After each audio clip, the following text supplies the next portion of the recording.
Oh, happy dagger, this is thy sheath, there rest and let me die.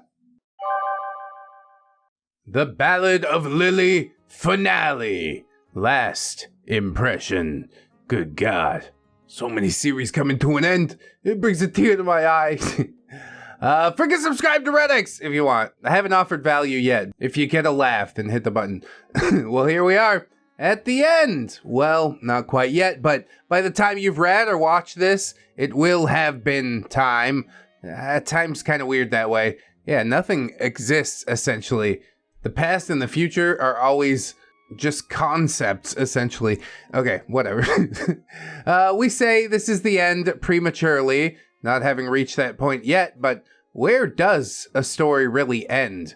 When the final page is turned and the book is returned to its shelf, does the reader not wonder what the future holds for its characters, the world its authors crafted? Well, my hope is that I leave you with closure. In truth, this has been some semblance of closure for myself as well. Putting this to proverbial paper has been cathartic, and I appreciate you reading and watching as I recount my view of events as they happened. I'm so excited! Fun fact, aside from the first installment, every chapter of this ballad has been the title of a 2Mix song. Yeah, some Gundam fans in the audience caught that one. They let me know in the comments. Just a little Easter egg for those in the know, and those that read the comments. It was something that Lily and I shared, a love of that band, and it's something that I carry to this day. It's a little bittersweet listening to 2Mix now, but I still love to put on a playlist of their music while I work and just jam. Yeah, don't let it ruin that for you, man.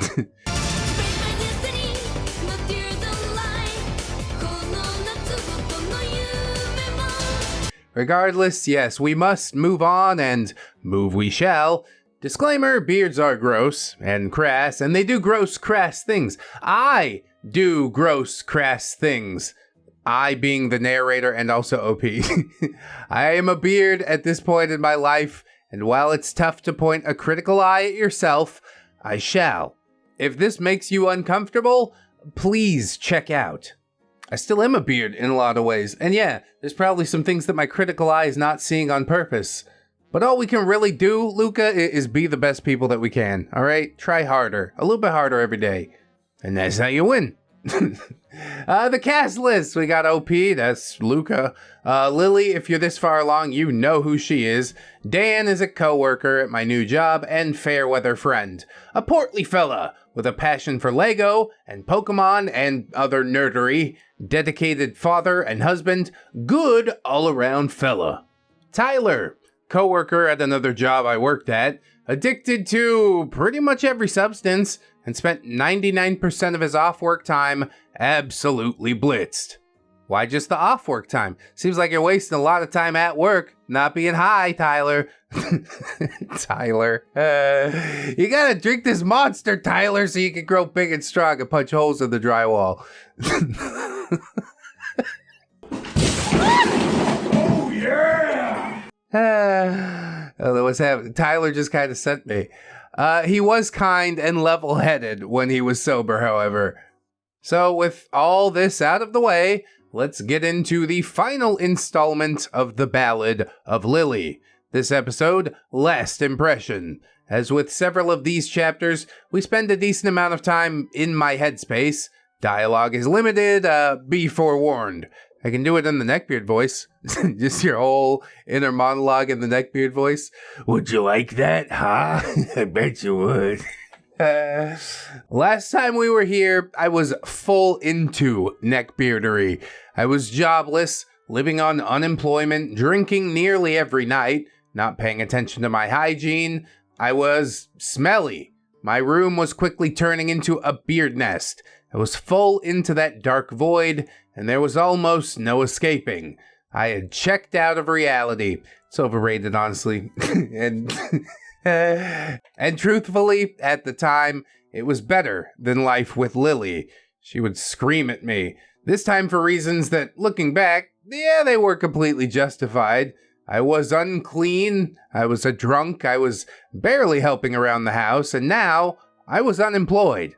I had become the cyst on her life that she frequently accused me of being, and her derision now was completely accurate of who I was. Yeah, you built this. What do you want? I suppose a person can only be called something so many times before they start to believe it themselves. I mean, you don't want to pass the buck 100%, okay? They'll just be like, it's all her fault I turned out this way. But yeah, she definitely had a hand in it, at least. OP continues that my unemployment was coming to an end soon, so I decided the free ride was over. I had absolved to find another job and start contributing more to the household expenses. I'm not proud of it, but Lily had begun donating plasma to make ends meet because my unemployment alone wasn't enough to cover the household expenses. Damn, dude. And I was keeping more to myself than I should have in order to keep drinking. I offered several times to either sell or return the truck I bought to the dealership. I tried seeing if we could sell the house and downsize, but she would not hear of it. She just wouldn't have any of it. So she would go and donate plasma. Hard times, hard times. I had to do it for a little bit too, but imagining my wife having to go and do it, I don't like that none too much. Then I feel like it's a failure on my part, you know? I was supposed to be the one that was providing, but how can you provide when you have a wife that tears you down all the time instead of building you up? As always with Lily, there's so much to unpack here, man. I did feel terrible about it, but at the time, she wanted this stupid house that she loved more than me. She refused to surrender the truck because her credit was on it as well. If she didn't want to budge, well, that was on her. See, again, it's a little passing the buck. I hope you're saying all that tongue-in-cheek. The guilt of her having to do that, coupled with my unemployment pending its end, compelled me to go on the hunt for a job once again. Was I an asshole during this time? Absolutely. Do I have an excuse for it? No, I don't. Yes, Lily was an abusive, manipulative, controlling monster, but at the end of the day, you are responsible for the person that you are, the person you become, or the person that you were. The person that I was during this time of my life was an uncaring, smelly, unkempt, and unrepentant neckbeard. Still, that spark of humanity remained, which is why I wanted to get another job, so on the hunt I went. You could do it. Take a shower. Drink from the Estes flask. Don't you go hollow on me. Goodbye then. Be safe, friend. Don't you dare go on.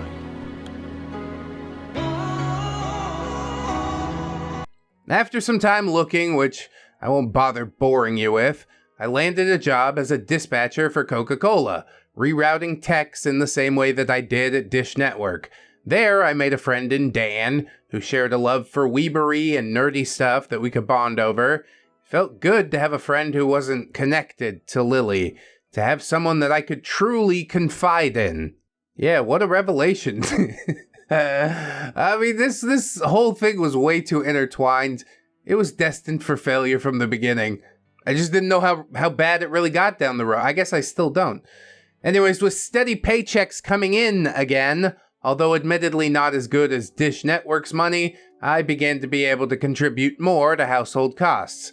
This eased Lily somewhat, and not seeing her every day at work and at home certainly helped to ease my state of mind. Slowly, steadily, I began to crawl out of the beardy pit that I had fallen into. But the damage to the relationship between myself and Lily, well, it was already done. I had become everything she said I was, and despite me crawling out and trying to improve, I would never be anything more. Her expectations are just so unrealistic. It's ludicrous. If somebody sees you at your lowest point and then for some reason just decides they don't love you anymore, that was never true love at all. So OP says I worked at Coca-Cola for about 2 years. During those 2 years, Lily and I were never intimate again. God damn. Of course, because I was committed to her, I never cheated, but I can't say that I was never tempted. I still kept myself at home, long having known the love in our relationship was completely gone. I did my chores, dealt with her screaming, and went to sleep. I might pick up drinking too, honestly. This is the life I have to live every day. God damn! So during this time, I had decided to try to find out why I always had such a hard time sleeping. I had 2 sleep studies done, neither of which revealed anything. I didn't have trouble with sleep onset if the time was right, and my sleep patterns were normal. With Ambien off the table, we decided to try trazodone, which did work, but it turned me into a hunger monster when I had taken it. This caused me to balloon in weight pretty rapidly. Of course, the copious amounts of beer that I drank didn't help, but yeah, I was rapidly gaining weight. Whatever, man, mating season's over, you know what I'm saying? I could see the disgust in Lily's eyes when she looked at me. Hey, what do you want? Feelings mutual, all right? I was no longer the person she loved 6 years ago. I was someone who she, perhaps unintentionally, had turned into someone that she barely recognized. And she'll never have the self-reflection to see that it's her that spurred these things on. She'll be like, you make the worst choices imaginable and I can't imagine why. Well, answers in the mirror. And her, well, she was merely a source of misery and pain to me. I no longer saw the woman who laid in the bed with me, the soft lulling of gentle music playing as we gazed into each other's eyes after a session of passionate lovemaking. Oh, my diabetes is off the charts. What I saw was a vindictive, angry monster who wanted nothing more than to be free of me. Still, I did cling to the hope that one day we could somehow get back what we had lost, so I pressed on. Hey, OP, you know what I hear helps a lot? You guys should have a baby! The baby will fix everything. Doctor's appointments, sleep studies, all of it pointed to one thing: non-24-hour sleep phase disorder. They are reluctant to officially diagnose me with it because it primarily only affects the completely blind, but all the signs pointed to it. Is that what happens when you don't see the sun? Is that why this is happening to me? Oh my god, I learned so much today. Regardless, between my depression and my sleep disorder, I was given an antidepressant and the aforementioned trazodone to help me sleep. The antidepressant didn't make me less unhappy, it just made me numb. Which was welcome at this point, but it also took away the joy that I felt in the fleeting moments in between the crushing oppression that I felt at home. I didn't want to play games anymore. I didn't want to pursue hobbies anymore. I just worked, came home, did chores, avoided Lily, and slept. This is no sort of life for a man! This isn't the sort of thing you just accept!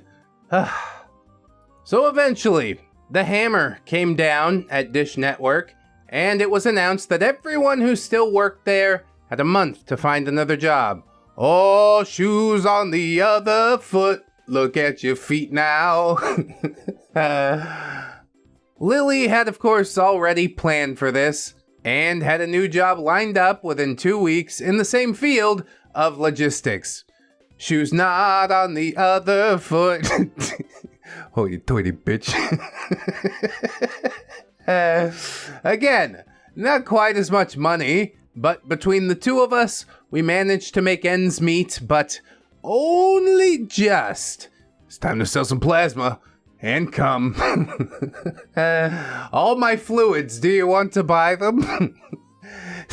So, 2 years pass in this nebulous state where we're still together, but not really. We just live together, and I help to pay the bills. Did her new boyfriend at least buy you a Nintendo Switch? Come on. It was all but Lily's house. I just rented a room there. I gave some attempts to get her back to where we used to be. One Christmas, I had scrimped and saved and put together enough money to buy us both some decent desktop computers, hoping that we could once again game together. She was happy about the new computer. Of course, she was mad that the processor I picked wasn't top of the line. Oh my god. Do you understand what I had to go through to get this? Do you? I can't remember who left the comment, but they say you could give her $1 million. She's gonna complain that some of the 20s are wrinkled. I hate. So I returned the gift and took out a small loan to get her the best one available. We tried. She was very into MMOs at the time, but our styles of play were incompatible. She wanted to get to the end game as quickly as possible and raid every night.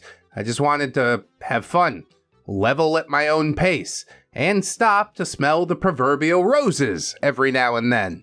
I mean, objectively, without any bias, your way is the correct way, Luca. Why are you playing a game just to grind, you know? Isn't life enough of a grind? Let's not do that. Let's keep it fun, carefree. But yeah, I guess this is just Lily's personality. Anything she does, she's like, I have to get the best gear. It's like, fucking chill out, man. Why do you choose to be like this? Anyways, this led to fights, of course, and eventually I stopped playing with her. She said I just couldn't keep up because I was stupid. I didn't really care about rushing to end game. I just wanted to spend quality time with someone I loved. Well, then you gotta press it and do endgame content. But like all things, yeah, she wanted to be the best. It wasn't about spending time with me, it was about being the best for her, and I was holding her back.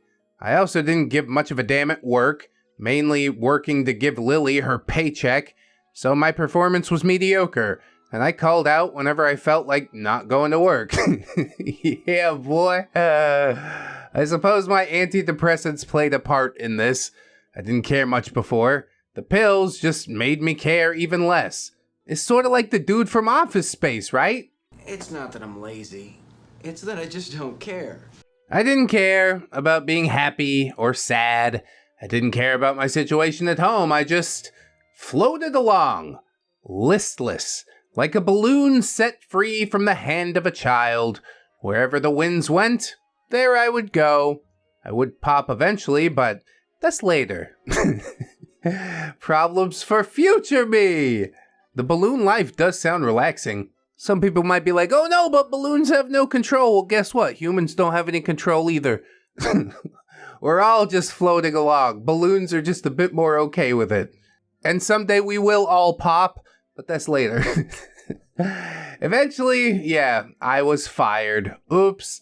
This time, legitimately, for missing too many days. Coca-Cola didn't dispute the unemployment, so I was back on the unemployment train again. Choo-choo. I didn't want to coast on unemployment this time, so I started looking immediately. Soon enough, I landed a job at HP doing technical support for desktop computers. Yeah, that'll pay the bills, I guess.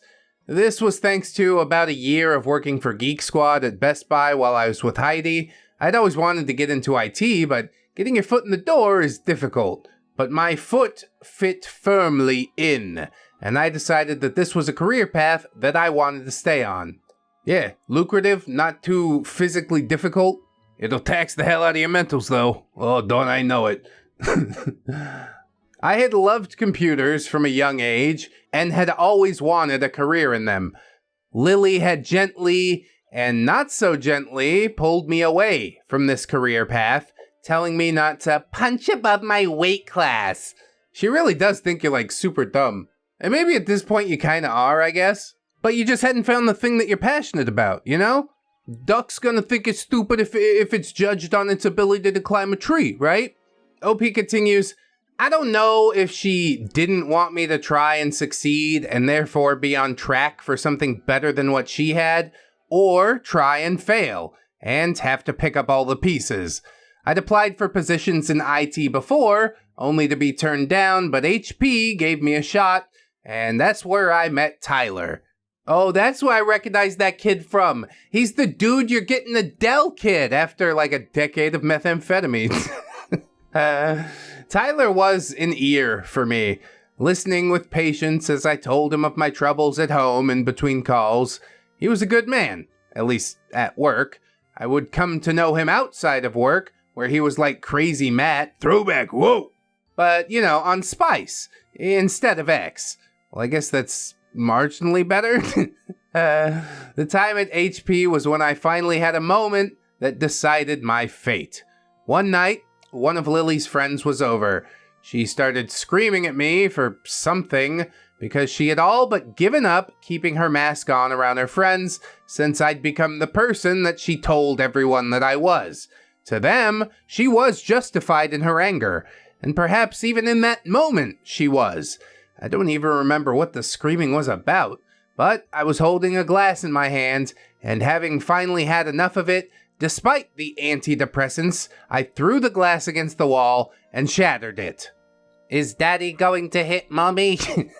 I stood, shaking, tears in my eyes, screaming back and approaching her. Fucking do it! She screamed. Oh man, this is really getting out of hand, isn't it? Her friend stepped in between us. Don't! She put her hand on mine, and that's when I realized that my fist was balled.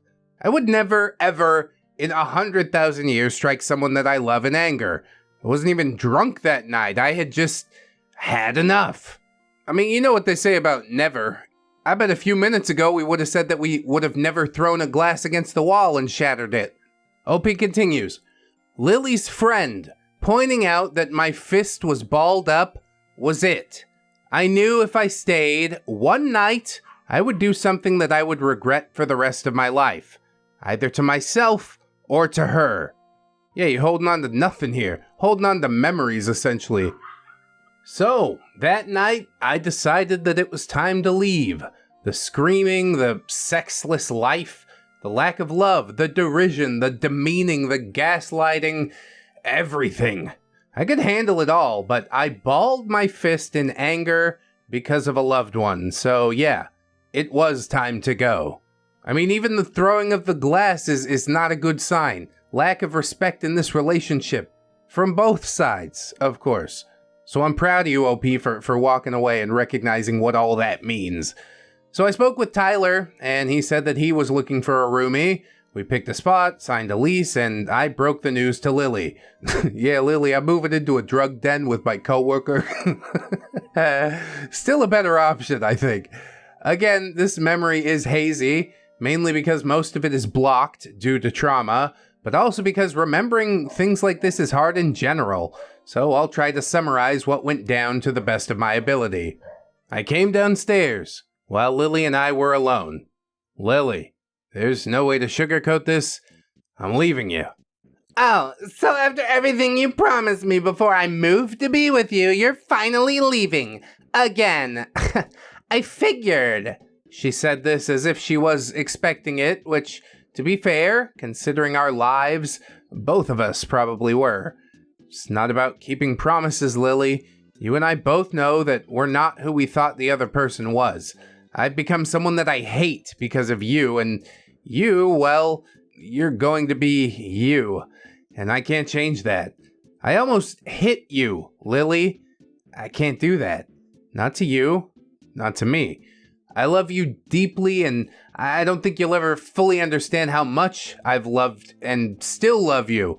I'm leaving because I love you. I just want you to be happy. And I know that happiness isn't going to be with me. We're miserable. We haven't even had sex in 2 years, Lily. Your love for me is gone, and there's no getting it back. I managed to get this out between my tears. Tough conversation, but it's the right move. Well, if you're leaving, I'm keeping the house. I don't know how I'll make payments without you, but I'm not selling it. You can have it. It has only caused me misery. You can't keep your truck. I can't trust you to make the payments. Fine, we'll sell it. We've only got a year left on the note, but I want the profit from the sale since I made the payments. All right, sign over the rights to the house and you can have the money from the truck. Deal. I'm leaving in 2 weeks. I signed a lease with some apartments nearby. I'll move myself out. Fuck you. You haven't in 2 years. Not likely to happen again. See ya, Lily. What a mic drop moment on the last line. God damn. I went back to my room and sat on my bed. Yeah, it's sad, but it's time for new beginnings, you know? Life has changed. You learn some things that you don't want. you spot some red flags a little easier. Heal and grow, heal and grow. For the first time in a while, I heard genuine crying from Lily. I couldn't feel anything in that moment. I could only feel empty. 8 years of whatever the hell this was about to come to a close. Good. About 5 years too long, I'd say. So those 2 weeks passed real slow. Lily, of course, told everyone about what had happened, and as expected, everyone aside from Matt and Chris took her side. I was shunned, a persona non grata who had used her and left. A disgusting neckbeard, a cyst that would finally be removed from her life. They pledged to support her financially until she found some way to live independently. They were behind her 100%. I was the monster. She played this very tactically, didn't she? Kept the mask up until you would become what she said you were, and then she took the mask off. She's like, look how miserable he's making me. I understand pushing back and trying to not be the thing that they said, but after 8 years of it, truly, who is gonna hold up under all that? In some ways, OP says, perhaps I was the monster. I had definitely become one in the later years. I'll gloss over the piddly details. I moved out. Matt let me buy one of his old beaters, an 80s Honda shitbox that his ex-girlfriend didn't want. I signed over the house to Lily in the presence of one of her notary friends, who gave her a stamp with a smarmy grin at me. Oh yeah, you totally won. But I got the most priceless thing of all. Freedom! I'm free! We sold the truck to some dealership who gave us a complete crap deal, but it left me with $1,000 in my pocket for the process, and with that, I was gone. Lily and I kept in sparse contact via Facebook Messenger. Don't even bother, man. I guess it's more amicably than most of my relationships have ended. Although it also wasn't as volatile. We just sort of drifted apart. These two needed to be pulled apart. But not in the bedroom. In the bedroom, they seemed quite repulsed by each other. About 2 months into living with Tyler, I quickly learned that he was not who he presented at work. I distinctly remember one night coming home to him spiced out of his gourd. My laptop hooked up to the TV. He was on one of those random stranger video sites. 2 girls laughing their asses off as he hid behind the recliner, accusing them of being witches. You don't know that they weren't. That night, I sat at my computer and composed a message that I still regret. Thanks to the memory of the internet, I have this exact message that I sent to her, which I will put here for posterity. Oh, is this going to be really good or really bad? Begin message. Do you hate me? I don't blame you if you do. I deserve it after everything I've done, but I need to tell you this. Maybe so I can start to heal. Maybe so you can. I don't know. I hate that I still miss you, but I always will. Your uncommon, genuine smile, your heartwarming laugh, the little noises you make when you're bored. I miss your scent. Oh my. I miss your scent. I miss your musk. Don't do that. Your beautiful eyes, your perfect, well, everything. I never did deserve you. I'm so lucky to have had your love for the short time that I did, and I'll cherish that for the rest of my days. I will never stop missing you, Lily. I mean, you might stop missing her if you stop saying that you'll never stop missing her. Picking up what I'm putting down? But yeah, in the moment, I get it. There's a lot of regrets. Brain is like, maybe you could have worked it out. No, we tried for years, Brain. Stop romanticizing it. OP continues his letter. I am an idiot. I finally realized after all this time apart what the last year we were together was all about. It wasn't about you being cold to me. You were never cold to me. It wasn't about you drifting away from me. It was the complete opposite. It was me drifting apart from you. That's right. I'm the one who broke up with you. Remember that. Even before that, I had started to drift. I stopped sleeping with you. Not because of my illness or my sleep disorder, but because I was afraid. Afraid not of you, but of, I guess, commitment. I started to resent you for stupid things like money and chores because I was afraid that you were tying me down and taking away my freedom. But you weren't. I was doing it to myself. And for the last 2 years, when I started down this downward spiral of self-loathing and resentment, I put it all on you. I blamed you for everything, and you took it all. You took it and you kept it because you loved me, and you hated to see me in so much pain. But I refused to let you help me with it. I refused to come to you with an open heart because I didn't think that you would understand. Always come at it frank and open. If they don't understand, they're not the one for you. That's a good way to get an easy answer. OP says, this last year I became a fat, lazy, disgusting pig, and you tolerated me. Still, I was wallowing in this pit of despair, and I blamed it on my meds, or my sleep disorder, or on you. I never put the blame where it needed to be, on myself. Yeah, you did. I mean, I guess that's with hindsight in mind. What I'm really curious about is if Lily got all this figured out. What I have done can never be undone. I can never ask you to forgive me again. I know we can never be together again, and even though it hurts just to type it, even though I'm crying as I do this, I have to do it. Because I love you, and you deserve it. She deserves a lot of things. Lead pipe to the knees. Maybe not this ego trip after all of it. I don't care how many regrets I have. I would never send this letter.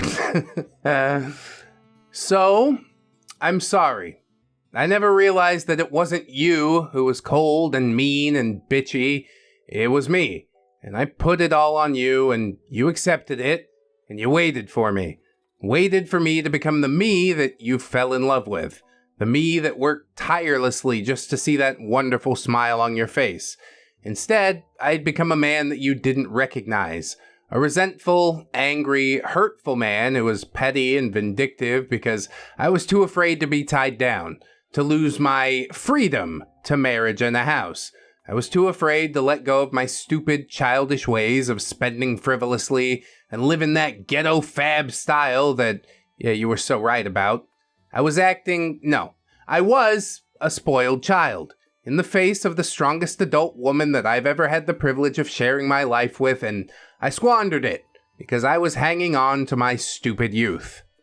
I'd like to defend OP and be like, no, really, it was all her fault, but truth is a two-way street. And yeah, it seems like OP came to some hard realization. It's only a good thing at the end of it all, I promise. So because of all that, I became everything that I always accused you of being. A spiteful, hateful, vindictive, petty, secretive little boy. And you took it all, didn't you?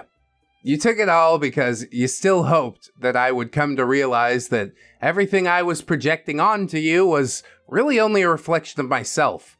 I separated myself from you, and I claimed it was you who had separated from me. This is all just communication breakdown from what I'm seeing.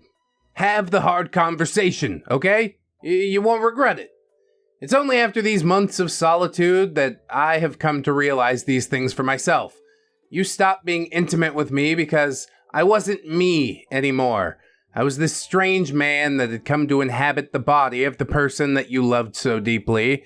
I became a stranger to you. An angry, petty stranger. Okay, but what about her angry, petty part in all of this? And yet, you waited. So patiently. I thought I was the one who was being patient, but it was you this whole time. You were waiting for me to be me again. I'm such a fool. I finally become me again, and yeah, it's too late. And I'm filled with nothing but regret and loneliness. I long for you in such a deep, primal way that I can't even explain it. I wish so much just to be in your presence again. Now, this probably is giving her the ego trip of a lifetime, isn't it? She walked away. She's like, yeah, it was your fault, wasn't it? Oh, okay. Well, make sure not to fix yourself for your future partner. You definitely want to put them through the same turmoil. OP says, while I was busy being a petty, selfish child, you waited. You waited for me, and I'm so sorry, Lily. I'm so fucking sorry. I put you through so much, and I broke your heart so many times, and you kept waiting for me to be me again. I'm so sorry. It's very repetitious, isn't it? I threw away friendships, jobs, and even my health because I couldn't realize that I was the one that was changing, not you. You're amazing, Lily, for waiting for so long, for putting up with my childish fits. I'm sorry that I put you through that. If I could go back and change anything, I'd do it all differently. I'd mow that stupid lawn with a smile on my face. I'd do those silly dishes and clean the kitchen with pride in my heart. Pride in my heart. I don't know why that sent me. That and silly dishes. All right, we're losing it now. Wrap it up. The red light's on in the back of the room. I would give you all of my money. Because we both know you're better at it. Even in my realization of my childishness than I could ever be, and I wouldn't resent you for it. Yeah, this time for reuse. Because I know you'd be doing it for us, not for you, as I so selfishly thought. I'm losing weight now, and I'm cutting my hair. I never could keep it well. You were right, I've also fixed my hygiene issues. I acted like a child, and you treated me like one in the end, as you should have. See, you're like justifying your own abuse, begging her to come back. I lost weight and got a haircut. Do you love me now? This is over. Bridge burnt. Let it go. Walk away with some dignity, man. I was petty. I hid things from you. I lied to you, just like a fucking child. I'm ready to grow up now. I know it's just a silly dream at this point, but if you'd like to give us one more try, I think I can show you how I've changed. God, come on, man. What did we learn? Nothing. Or rather, how I am myself again.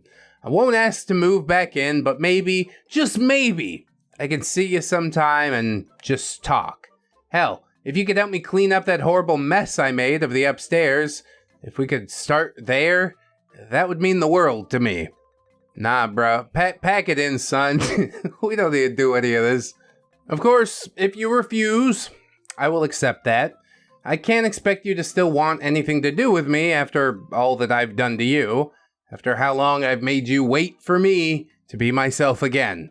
I'm so sorry, and if you don't want anything to do with me, I'll accept that. I'll probably move somewhere else, though. It's too painful to be too close to you and also unable to see you. With love and repentance, OP. Oh, God. This letter, you see what this is? 100% pure certified simp. I like it. You got your freedom back. Now go find your balls, right? End message. So yeah, I asked Lily to take me back. I begged for it. I promised to change. I promised to do everything she wanted. I promised to give her all of my money. I promised I'd do all the chores on top of giving her all my money. It's good on her that she didn't respond, honestly. For whatever reason, she didn't respond. She really could have made this thing a whole lot worse. I put everything onto my own shoulders. I would do anything if she would just let me back in. She didn't respond. Thank you, Lily, for not responding. Yep, that's 1 point in her favor. Still a lot in the cons column, but we're making up some ground. I sent another plea 2 days later, saying that I was gonna leave Tulsa if she didn't take me back. Thank you, Lily, for telling me to enjoy my new life with as much sarcasm as you could muster via text. So I left that apartment 4 months into the lease, leaving Tyler in the lurch. I couldn't stand to be in Tulsa anymore. Poor Tyler. What'd he do, bro? Every place I passed was a bitter reminder of what I'd lost. Or rather, perhaps, what I'd never had, or maybe what I thought I had. I don't know. I moved back in with my parents in New Mexico at the age of 29. The last impression of Tulsa I have is what I saw in the rearview mirror of my stepfather's van, shrinking from view with my meager possessions stuffed in the back. As the last of the town left my view from that mirror, I felt air enter my lungs for the first time in a while. Free air. Air that wasn't beholden to another. Air that signaled oxygen flowing into my blood, that I had left that town alive and that this chapter, nay, this book of my life was closing, and that a new book had been pulled from the shelf, its blank pages beckoning to be filled with the memories of a new life ahead. Lily's not coming back for the second book, right? She's not a recurring character? Epilogue Across the End. After I left Lily, I stopped taking the antidepressants. While admittedly stupid, I did it cold turkey. The withdrawal was strange, like bolts of lightning shooting down my spine every few minutes. Not entirely unpleasant, but not really entirely pleasant either, just jarring. Oh yeah, that sounds normal. That's definitely supposed to do that. Give me some of those lightning pills. I spent my short time in New Mexico first getting a car. Matt's car broke down a month into me owning it, and rather than spend the money to fix it, it just sat in the parking lot of the apartment complex. I never got the title for it, so not my problem, I suppose. And you'd think OP would have changed after the relationship, be like, I have a new outlook on responsibility. No, he's like, I just abandoned the car, whatever. I stumbled into a crappy Mercury Grand Marquis, well over 20 years old, but it ran and drove and even blew cold air. After that, I needed a job. I quickly landed one, driving all over the panhandle of Texas, doing break/fix for computers that belonged to a prominent agricultural company in Texas. It was a shit job, quite literally, often requiring me to wade through actual pig shit to get to a network switch that hadn't been touched since 2004 and was covered in enough pigeon poop that it would be a rare skin for that model of switch. Well, needs must. Hope it pays well. I moved out of my parents' home, where I took up my stepfather's tool room for a short time, sleeping on the floor, and I moved to a small town in the Texas Panhandle. I enjoyed my humble life there. It was a 2-stoplight town, barely big enough for a few fast food joints, somewhere between the New Mexico state line and the Amarillo/Lubbock area. I could hear the horn of the trains at night, as I had when I was a kid growing up in the town that I'd just left for the last time. I loved living alone, doing what I wanted, just working my job and coming home to a quiet, small apartment, free of strife, free of screaming, free of the demeaning stares I'd grown so accustomed to. I was free, away from Tulsa, away from everything that I had come to hate about that town and myself. Yeah, maybe single life is like cool, change of pace and that, and then you start to get lonely, and then you want to do it all over again. As all things go, come around 2014, I found myself lonely. Told ya. I hadn't had sex in well over 2 years, and I was aiming to rectify that. I wasn't looking for anything serious, just someone to have some fun with. I posted a profile on a dating site and found someone who looked pretty cute. Her profile was her, a selfie at a convention wearing steampunk goggles on her forehead and a pair of cat ears. It was clear that she was nerdy, so I figured we'd have some things in common. A few messages were exchanged, and we agreed to meet for coffee and perhaps supper. It's the cat ears that drew you in, isn't it? Works every time. We met in Amarillo, and while I freely admit the physical attraction wasn't immediately there, she had a magnetic personality and openness to herself that I found myself attracted to. Damn, dude, physical attraction is like so important. I don't think I've had a single relationship where it's like I can just get over that part of it. OP says that the physical attraction did follow soon after, as I find myself more attracted to a person's intellect than looks. Why not both?